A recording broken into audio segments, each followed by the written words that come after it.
الحمدللہ وکفا وسلام علی عبادہ الذین اصطفى اما بعد فاعوذ باللہ السمیع العلیم من الشیطان الرجیم بسم اللہ الرحمن الرحیم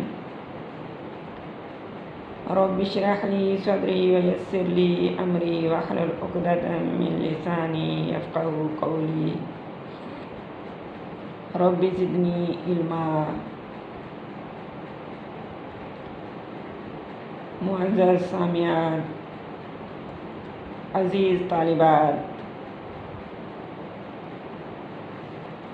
اللہ کا ذکر انسان کے لیے سب سے بڑی نعمت ہے۔ اللہ کے ذکر کی فضیلتیں بے شمار ہیں، ان گنت ہیں، اور اللہ کے ذکر سے غفلت انسان کے لیے بہت بڑی بدنصیبی ہے۔ اللہ کے رسول صلی اللہ علیہ وسلم کا فرمان گرامی ہے، حضرت یسیرہ رضی اللہ تعالی عنہ ایک صحابیہ ہیں، فرماتی ہیں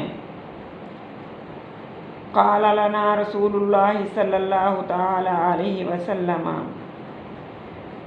علیکن بالتسبیح والتہلیل والتقدیس وعقدن بالانامل فإنہن مسئولات مستنطقات ولا تغفلن فتنسین الرحمۃ۔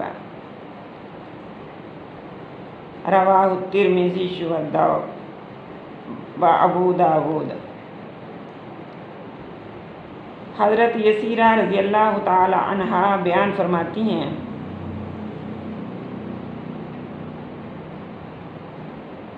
اور یہ حضرت یسیرہ ان مقدس خواتین میں سے تھیں جنہوں نے راہ خدا میں ہجرت کی تھی۔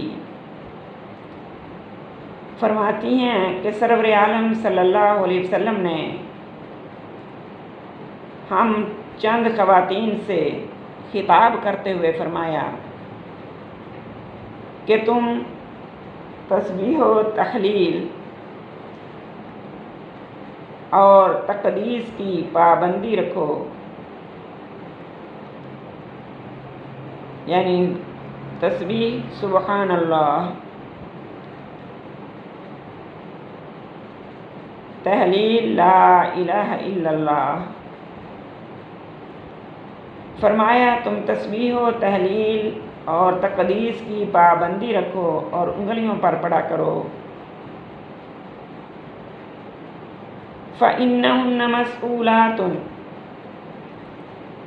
آقا محمد عربی صلی اللہ علیہ وسلم نے فرمایا کہ انگلیوں پر شمار کیا کرو، انگلیوں پر پڑا کرو، کیونکہ انگلیوں سے دریافت کیا جائے گا۔ اور جواب دینے کے لیے فرمایا ان کو بولنے کی قدرت دی جائے گی، اور ہم عورتوں کو حکم دیا کہ تم ذکر اللہ سے غافل نہ ہو جانا، اللہ کے ذکر سے غافل نہ ہو جانا، ورنہ رحمت سے بھلا دی جاؤ گی۔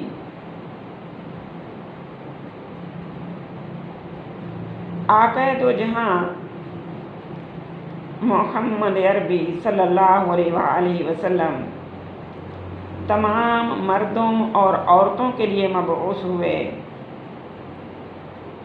تمام کائنات کے لیے مبعوث ہوئے، اور آپ صلی اللہ علیہ وآلہ وسلم قیامت تک پیدا ہونے والے تمام انسانوں کے لیے رہنما اور ہادی ہیں، اصلاح کرنے والے ہیں،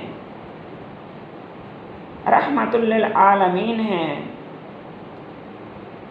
عموماً احکام شرعیہ قرآن و حدیث میں عمومی خطاب سے مذکور ہیں، جس میں مذکر کے صیغے استعمال کیے گئے ہیں۔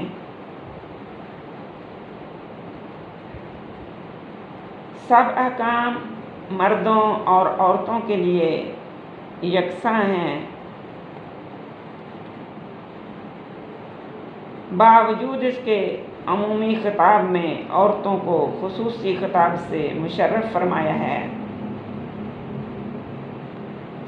اور یہ حدیث مبارکہ بھی اس سلسلہ کی ایک کڑی ہے۔ میری معزز سامعات، ذکر الہی میں مشغول رہنا ہر مسلمان مرد اور عورت کے لیے گناہوں کی مغفرت اور درجات بلند ہونے کا سبب ہے۔ بے شمار آیات مبارکہ اور احادیث ذکر کی ترغیب پر وارد ہیں۔ اس حدیث مبارکہ میں بھی خاص کر عورتوں سے خطاب فرمایا ہے، اور اس خصوصی خطاب کی وجہ غالباً یہ ہے کہ عورتوں میں تیری میری باتیں کرنے اور لگائی بجائی کرنے کے ذریعہ فساد پھیلانے کی عادت ہوتی ہے۔ اللہ کے رسول صلی اللہ علیہ وآلہ وسلم نے ایک اور حدیث میں ارشاد فرمایا، لا تکثر الکلام بغیر ذکر اللہ فإن کثرة الکلام بغیر ذکر اللہ قسوۃ للقلب وإن العبد الناس من اللہ القلب القاسی۔ فرمایا، اللہ کے ذکر کے بغیر زیادہ نہ بولا کرو، ذکر الہی کے بغیر زیادہ بولنے سے فرمایا دل سخت ہو جاتا ہے، اور یقینی بات ہے کہ اللہ تعالیٰ سب سے زیادہ دور اللہ تعالیٰ سے وہی شخص ہے جس کا دل سخت ہو۔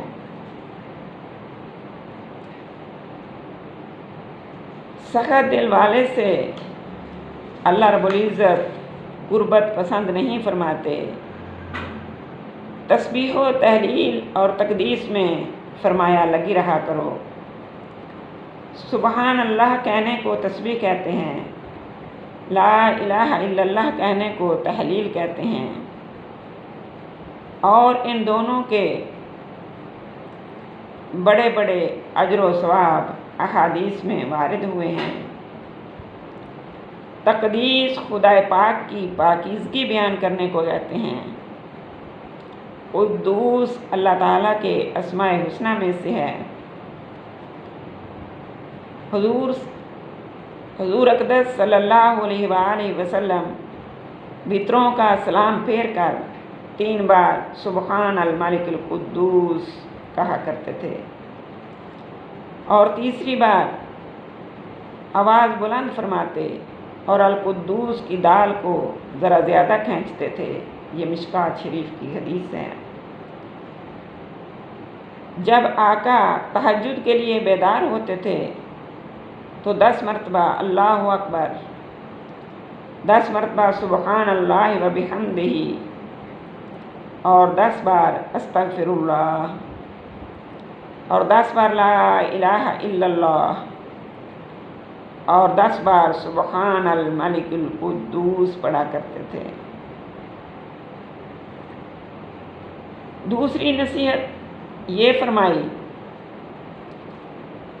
یعنی تسبیح و تحلیل اور تقدیس کی نصیحت فرمانے کے بعد دوسری نصیحت فرمائی کہ اللہ کا ذکر کرتے ہوئے انگلیوں پر شمار کیا کرو۔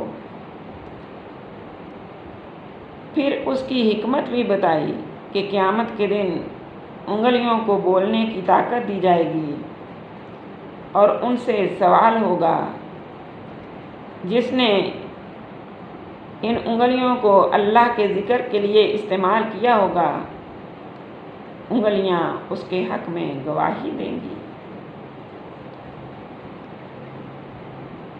دیگر احادیث اور بعض آیات قرآنیہ سے معلوم ہوتا ہے کہ انگلیوں کے علاوہ دیگر اعضاء یعنی ہاتھ، پاؤں وغیرہ بھی گواہی دیں گے،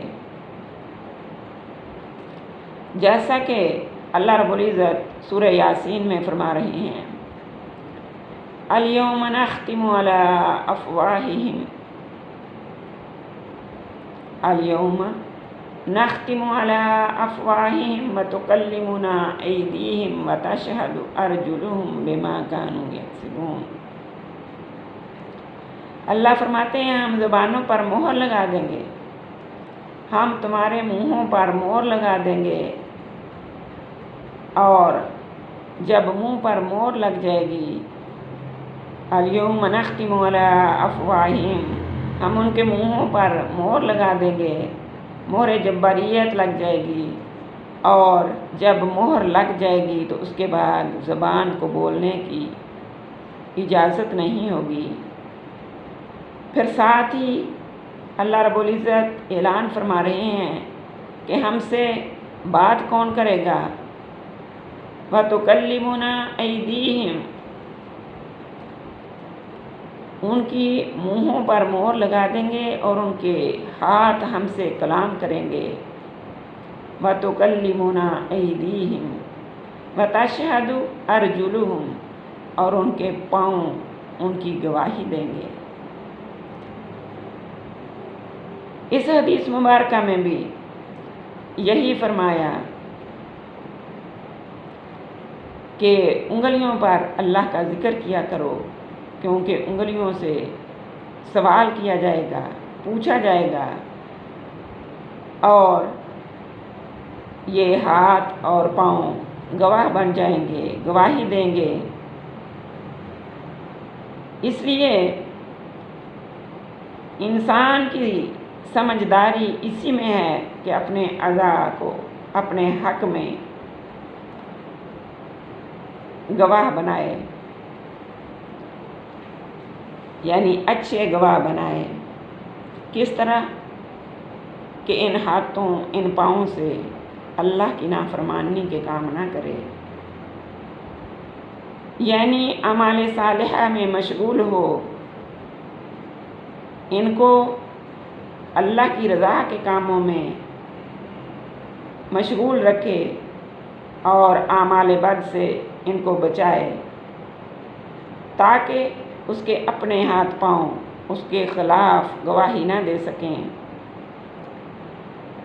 تیسری نصیحت آپ صلی اللہ علیہ وسلم نے یہ فرمائی کہ اللہ کے ذکر سے غافل نہ ہو جانا، ورنہ رحمت سے بھلا دی جاؤ گی، یعنی اللہ پاک کی خصوصی رحمتوں اور برکتوں سے محروم ہو جاؤ گی۔ در حقیقت یہ نصیحت پہلی ہی نصیحت کی تاکید ہے، اور دوبارہ اس میں اللہ کے ذکر کی ترغیب دی گئی ہے کہ اللہ کا ذکر بڑی انمول نعمت ہے، اور آخرت کے بڑے درجات اس کے ذریعہ مل سکتے ہیں۔ اور توجہ فرمائیں، اس میں خرچ بھی کچھ نہیں ہوتا۔ گھر کے کام کاج میں لگے ہوئے لا الہ الا اللہ پڑھتے رہو، گھر کے کام کاج میں لگے ہوئے اشہد ان لا الہ الا اللہ وحدہ لا شریک لہ واشہد ان محمدا عبدہ ورسولہ پڑھتے رہو، یعنی پہلا کلمہ، دوسرا کلمہ، تیسرا کلمہ، اس کے علاوہ درود شریف، اور کچھ نہیں تو استغفر اللہ زبان پہ رکھو۔ اس کے لیے باوضو ہونا بھی شرط نہیں۔ اگر آپ کا وضو نہیں ہے، کام کاج میں لگے ہوئے ہیں، تو آپ زبان سے اللہ کا ذکر کر سکتے ہیں۔ وضو تو وضو رہا، یاد رکھیے اگر غسل بھی فرض ہے، یعنی ایام حیض میں ہے عورت یا ایام نفاس میں ہے، تب بھی اللہ کا ذکر کر سکتی ہے۔ زبان سے چلتے پھرتے اللہ کا ذکر کرنے کے لیے وضو اور غسل کا ہونا ضروری نہیں، لیکن یاد رکھیے ان دونوں حالتوں میں قرآن مجید پڑھنے کی اجازت نہیں ہے۔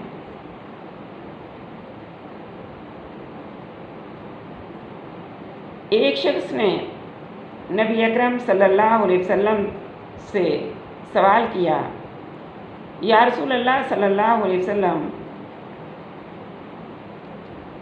کون سے مجاہد کا بڑا اجر ہے؟ آپ نے فرمایا، جو ان میں سے مجاہدین میں سے جو اللہ کو بہت زیادہ یاد کرتا ہو، اللہ کا کثرت سے ذکر کرتا ہو۔ پھر ان صاحب نے دریافت کیا کہ صالحین میں کس کا بڑا اجر ہے؟ آپ نے فرمایا کہ ان میں جو اللہ تبارک تعالیٰ کو بہت یاد کرتا ہو، جو ذکر الہی میں مشغول رہتا ہو۔ پھر ان صاحب نے نمازیوں اور زکوٰۃ دینے والوں اور حاجیوں اور صدقہ دینے والوں کے متعلق بھی یہی سوال کیا، اور آپ صلی اللہ علیہ وسلم نے یہی جواب دیا۔ یہ سوال و جواب سن کر سیدنا صدیق اکبر رضی اللہ تعالی عنہ نے حضرت عمر رضی اللہ تعالی عنہ کو خطاب کر کے فرمایا، اے ابو حفص، یعنی حضرت عمر کی کنیت، ذکر کرنے والے تو ہر بلائی لے اڑے، ہر نیکی لے گئے۔ اس پر رسول خدا صلی اللہ علیہ وسلم نے فرمایا، جی ہاں، ذکر کرنے والوں کا بہت بڑا اجر ہے۔ حضرت ابو ہریرہ رضی اللہ تعالی عنہ کا بیان ہے کہ رسول خدا صلی اللہ علیہ وآلہ وسلم نے ارشاد فرمایا کہ اللہ تعالیٰ فرماتے ہیں کہ میں اس وقت تک بندے کے ساتھ رہتا ہوں جب تک وہ مجھ کو یاد کرتا ہے، اور میری یاد میں اس کے ہونٹ ہلتے ہیں۔ یہ بخاری شریف کی حدیث ہے۔ اور قرآن مقدس میں اللہ رب العزت نے خود بھی اعلان فرمایا، اذکرونی اذکرکم واشکروا لی ولا تکفرون، تم مجھے یاد کرو، میں تمہیں یاد کروں گا، اور تم میرا شکر ادا کرو اور میری ناشکری نہ کرو۔ حضرت عبداللہ بن عمر رضی اللہ تعالی عنہ، حضرت عمر کے بیٹے، وہ بیان فرماتے ہیں کہ رسول خدا صلی اللہ علیہ وسلم ارشاد فرمایا کرتے تھے کہ ہر چیز کی صفائی ہوتی ہے، اور دل کی صفائی اللہ کی یاد سے، اور اللہ کے ذکر سے زیادہ کوئی چیز اللہ کے عذاب سے بچانے والی نہیں ہے۔ صحابہ رضوان اللہ تعالی علیہم اجمعین نے عرض کیا، یا رسول اللہ صلی اللہ علیہ وسلم، کیا جہاد فی سبیل اللہ بھی اس قدر اللہ کے عذاب سے نہیں بچاتا جس قدر ذکر کے ذریعے بچاؤ ہوتا ہے؟ آپ صلی اللہ علیہ وسلم نے جواب فرمایا، جی ہاں، جہاد فی سبیل اللہ بھی اس قدر اللہ کے عذاب سے نہیں بچا پاتا، اگرچہ مارتے مارتے مجاہد کی تلوار ہی کیوں نہ ٹوٹ جائے۔ سبحان اللہ۔ معلوم ہوا میری بہنوں کہ اللہ کے ذکر سے بڑی کوئی چیز نہیں، اللہ کے ذکر سے بڑا کوئی عمل نہیں۔ اس لیے کوشش کیجئے کہ ہر وقت زبان پر اللہ کا ذکر رہے، ہر وقت زبان پر تسبیح و تحلیل رہے، ذکر الہی رہے۔ اور اس کے لیے میں نے آپ کو بتایا ہے کہ ضروری نہیں کہ وضو کریں، ضروری نہیں کہ غسل کی حاجت ہے تو غسل کرنے بیٹھ جائیں۔ ہر لمحہ چلتے پھرتے، کام کاج میں، بچوں کے کام کرتے ہوئے، کھانا بناتے ہوئے، ہر وقت ہمارے اوپر اللہ کا بہت بڑا خاص انعام ہے کہ ہمیں امت محمدیہ ہونے کے ساتھ ساتھ یہ شرف بھی حاصل ہے کہ ہم ہر حالت میں اللہ کا یاد کر سکتے ہیں، جہاں چاہے جس حالت میں چاہیں۔ ہمیں خصوصی انعام دیا گیا ہے کہ ہم اللہ کا ذکر کریں، اور یہ ہماری بدبختی ہوگی کہ اتنی آسانیوں کے باوجود بھی ہم ذکر اللہ سے غافل ہو جائیں۔ اس لیے اگر پہلے نہیں بھی تو آج سے ہم سب عہد کرتے ہیں اپنے اپنے دل سے کہ انشاءاللہ ہم فضول باتوں میں اپنی زبان کو استعمال کرنے کی بجائے انشاءاللہ تعالی ہر وقت کوشش کریں گے کہ اللہ کے ذکر میں لگی رہیں۔ لا الہ الا اللہ تو ہر بندے کو آتا ہے، ہر مسلمان کو آتا ہے، اور مسلمان ہونے کے لیے لا الہ الا اللہ پہلی شرط ہے۔ اس لیے ہر وقت اور کچھ نہیں تو لا الہ الا اللہ، لا الہ الا اللہ پڑھتے رہا کرو، کیونکہ اللہ کے رسول صلی اللہ علیہ وسلم نے فرمایا افضل الذکر لا الہ الا اللہ و افضل الدعاء الحمدللہ، فرمایا سب سے افضل ترین ذکر لا الہ الا اللہ ہے اور سب سے افضل دعا الحمدللہ ہے۔ لہٰذا یہ تو ہم سب کو آتی ہے، اور اللہ کی طرف سے دی گئی آسانی بھی ہے کہ وضو نہیں تو بھی پڑھو، وضو ہے تو بھی پڑھو، غسل نہیں تو بھی پڑھو، میں اللہ ہر وقت ہر حالت میں تم کو جانتا ہوں اور تمہاری پکار کو سنتا ہوں۔ ادعونی استجب لکم، تم مجھے پکارو میں تمہاری پکار کا جواب بھی دوں گا۔ سبحان اللہ۔ اللہ رب العزت عمل کی توفیق عطا فرمائے۔ وما علینا الا البلاغ المبین۔ صدق اللہ۔